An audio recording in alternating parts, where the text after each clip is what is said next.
warahmatullahi wabarakatuh. Semangat pagi anak-anak. Bagaimana kabarnya hari ini? Semoga anak-anak selalu dalam keadaan sehat walafiat. Hari ini setelah libur, kemarin tanggal merah memperingati hari ulang tahun Negara Republik Indonesia. Tentunya semangat anak-anak untuk belajar terisi kembali. Sekarang kita belajar masih di tema 1 hidup rukun, subtema 3 hidup rukun di sekolah. Hari ini Buni akan merangkum pembelajaran 1 sampai dengan 3. Disimak penjelasannya. Nanti Buni akan memberikan anak-anak tugas dan diselesaikan dengan baik ya. Pertama, setelah anak-anak belajar tentang kalimat ajakan, sekarang anak-anak belajar tentang kalimat perintah. Apa itu kalimat perintah? Kalimat perintah merupakan kalimat yang mengandung makna meminta atau memerintah seseorang untuk melakukan sesuatu. Intinya adalah menyuruh orang lain. Seperti itu. Ciri-ciri kalimat perintah itu apa saja sih Bunia? Ciri-ciri pertama yaitu menggunakan partikel lah atau kan. Jadi di kalimat perintah itu pasti ada lah atau kan. Ya nggak pasti sih, pasti kebanyakan seperti itu ya anak-anak. Terus menggunakan tanda seru bila digunakan dalam bahasa tulis. Tanda seru seperti itu. Jadi kalau kalimat perintah itu menulisnya diakhiri dengan tanda seru. Tapi kalau kalimat tanya menulisnya diakhiri dengan tanda tanya. Seperti itu ya anak-anak. Di sini ada contoh kalimat perintah. Yang pertama, tutuplah pintu itu. Di situ ada partikel lah. Setelah kata tutup adalah tutuplah pintu itu. Bisa juga tutup pintu itu. Kalau tidak ada lahnya, nanti anak-anak terkesan lebih keras menyuruhnya. Selanjutnya yaitu ambilkan buku di atas meja. Di situ anak-anak menyuruh seseorang untuk mengambil buku di atas meja. Dan yang terakhir, tolong matikan lampu itu. Kalau ada tolongnya terlihat jauh lebih sopan dan santun. Jadi anak-anak jika ingin memerintah seseorang, apalagi orang yang lebih tua, harus dengan kata-kata yang sopan. Jadi anak-anak harus memposisikan, oh ini aku menyuruh adik, oh ini aku menyuruh ayah atau kakak. Jadi anak-anak terhadap siapapun harus berbicara dengan sopan. Selanjutnya, coba kita lihat percakapan antara Ibu dan Udin. Bekal makanan yang dibawa Udin disiapkan oleh Ibu. Ibu menyuruh Udin untuk berbagi dengan teman di sekolah. Bagilah bekalmu dengan teman-teman ya Din, kata Ibu. Baik Bu, mengapa kita sebaiknya berbagi dengan teman Bu? Jawab Udin. Lalu Ibu pun menjawab, berbagi merupakan sikap rukun. Bawalah tempat bekalmu kembali ya. Itu adalah percakapan antara Ibu dan Udin. Kira-kira dalam percakapan di atas, mana yang termasuk kalimat perintah? Ayo, setelah kita belajar, kalimat perintah itu ditandai dengan tanda seru. Coba mana? Iya, betul. Ada pada kalimat Bagilah bekalmu dengan teman-teman ya, Din. Di situ, ibu memerintahkan Udin untuk berbagi bekal makanannya kepada teman-teman di sekolah. Selanjutnya, kalimat perintahnya, ya, yang terakhir ini adalah bawalah tempat bekalmu kembali ya. Di situ, ibu memerintahkan Udin untuk membawa tempat bekalnya kembali setelah berbagi dengan teman-temannya. Selanjutnya, ayo dijawab bersama-sama soal di bawah ini. Lengkapi kalimat berikut menjadi kalimat perintah. Nomor 1. Kira-kira kalau ada kata-kata seperti ini, ke kelas setelah bel berbunyi. Jawabannya apa, anak-anak? Betul sekali, masuklah ke kelas setelah bel berbunyi. Nomor 2. Kalau tentang kebersihan kelas berarti harus dijaga, betul. Jagalah kebersihan kelas. Yang ketiga, tutup pintu setelah masuk dalam ruangan, atau bisa tutuplah pintu setelah masuk ke dalam ruangan. Yang nomor 4, coba dibaca dulu soalnya. Iya, nomor 4 adalah rapikan buku-buku di rak agar terlihat rapi. Yang terakhir, apa ya kira-kira? Bla bla bla, sampah pada tempatnya. Jawabannya, buang sampah pada tempatnya, atau bisa juga buanglah sampah pada tempatnya. Selanjutnya, apa anak-anak suka mewarnai? Dengan apa kalian mewarnai? Apa dengan spidol? Nah, ini adalah ciri-ciri mewarnai menggunakan spidol. Yang pertama, hasil goresannya halus. Warna yang dihasilkan tebal, tidak mudah kotor, mudah merusak kertas jika terlalu banyak menggores. Karena spidol itu sifatnya kan basah, ada tintanya. Jadi, jika anak-anak menggores ke kertasnya terlalu lama, akan menyebabkan kertasnya rusak atau sobek. Dan ciri-ciri yang terakhir yaitu sangat susah dihapus. Ini adalah contoh mewarnai menggunakan spidol. Bisa kita lihat di situ percampuran warna atau gradasi warnanya itu sulit ya dibandingkan dengan krayon atau pensil warna.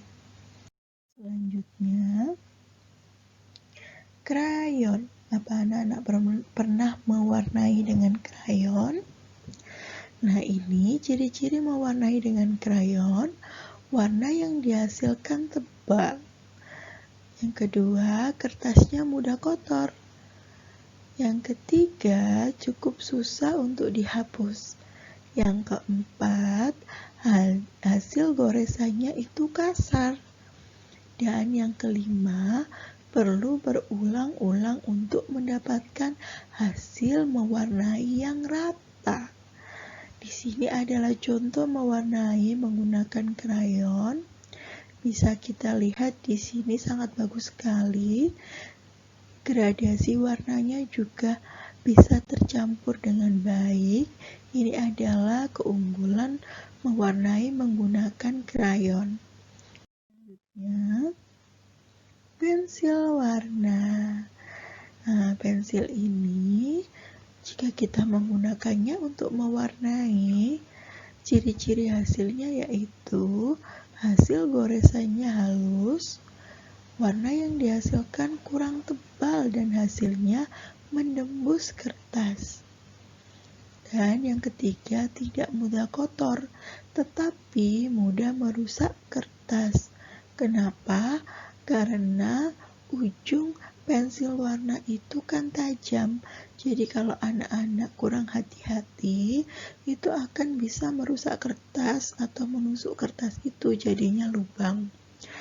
Selanjutnya, untuk menghasilkan warna arsiran halus harus berulang-ulang.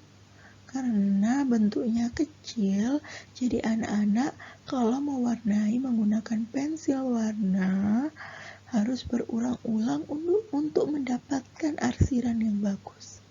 Dan yang terakhir, cukup mudah dihapus. Ini adalah contoh mewarnai menggunakan pensil warna. Bisa kita lihat pencampuran warna atau gradasinya. Ini gradasinya yang krayon ini lebih bagus daripada kita menggunakan pensil warna.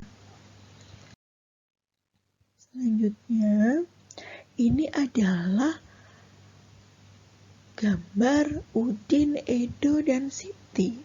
Nah, coba kalian bisa menebaknya dengan alat gambar yang mereka gunakan. Misalnya, di sini Udin menggambar menggunakan pensil warna. Edo menggambar menggunakan spidol. Dan Siti menggambar menggunakan krayon. Ayo kita tebak mana gambar Udin yang menggunakan pensil warna.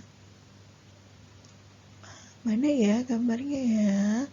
Pensil warna itu sangat tipis atau lembut goresannya. Iya betul, adalah gambar pohon yang digambar oleh Udin. Pemandangan taman, ada pohon, ada bunga. Selanjutnya gambar Edo diwarnai menggunakan spidol.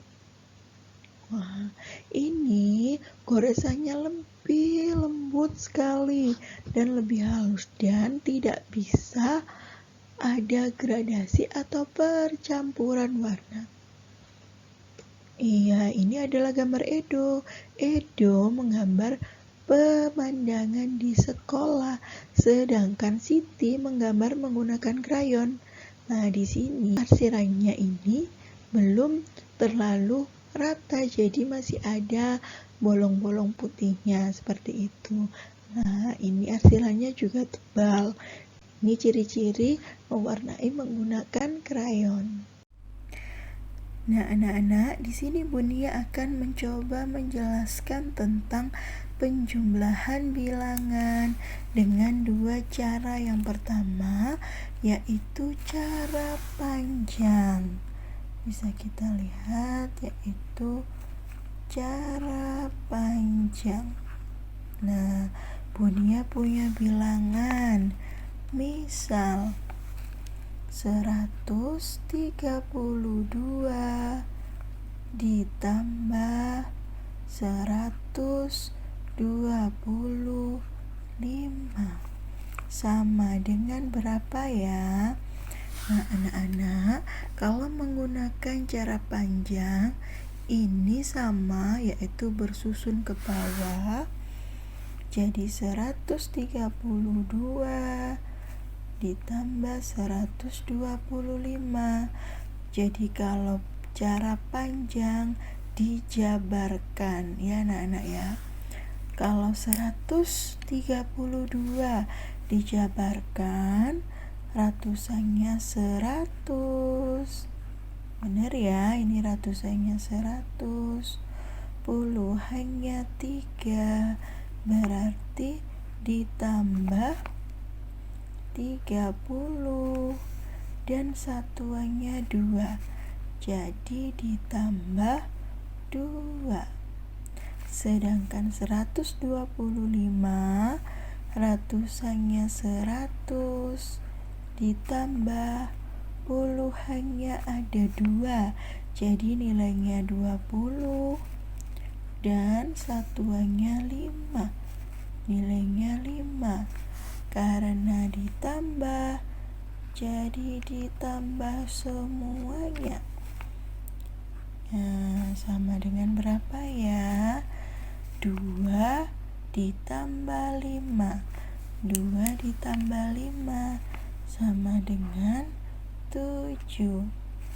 Sedangkan 30 ditambah 0, 30 ditambah 20 maksud Bunia dihitung dari bilangan yang paling belakang.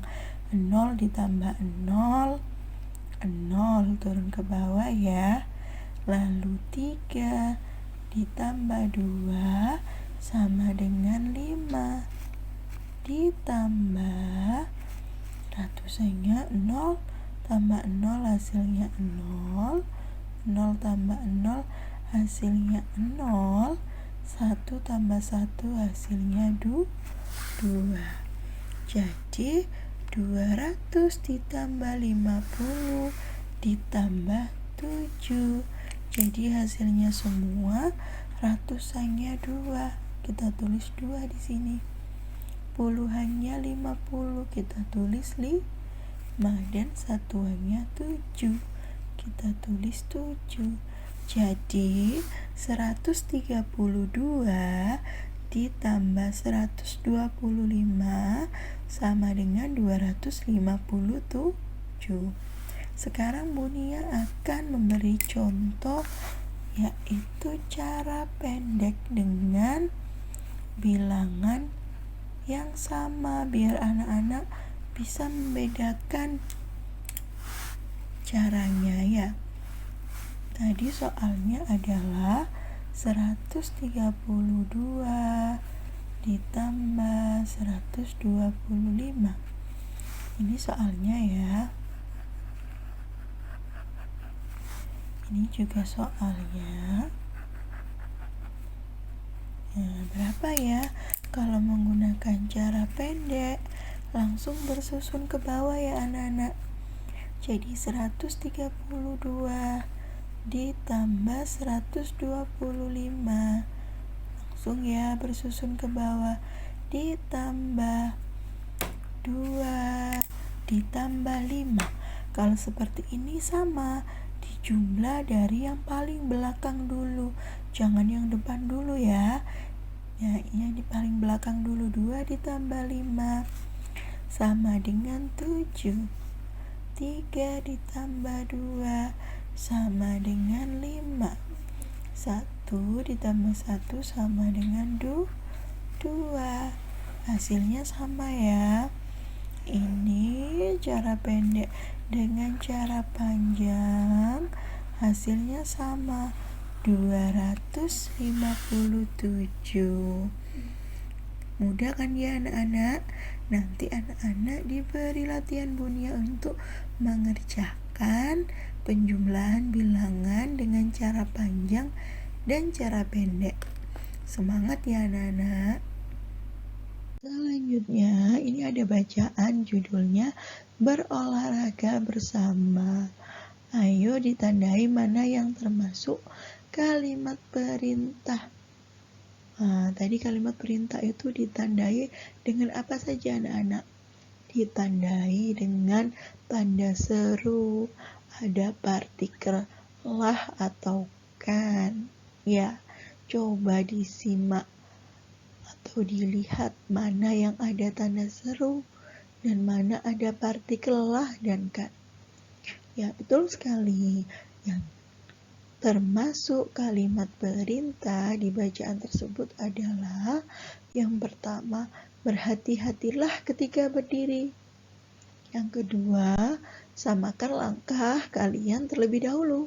Selanjutnya, coba amati gambar di samping. Pembelajaran hari ini sudah selesai.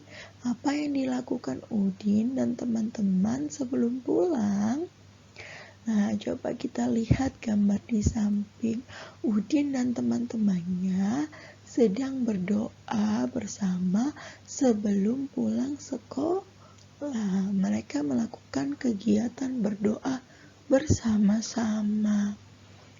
Nah, pengamalan sila ke-1 di gambar tersebut adalah berdoa sebelum pulang sekolah. Sedangkan pengamalan sila kedua yaitu melakukan kegiatan bersama dengan baik. Selanjutnya, beri tanda centang pada gambar yang sesuai pengamalan sila pertama atau sila kedua Pancasila di sekolah.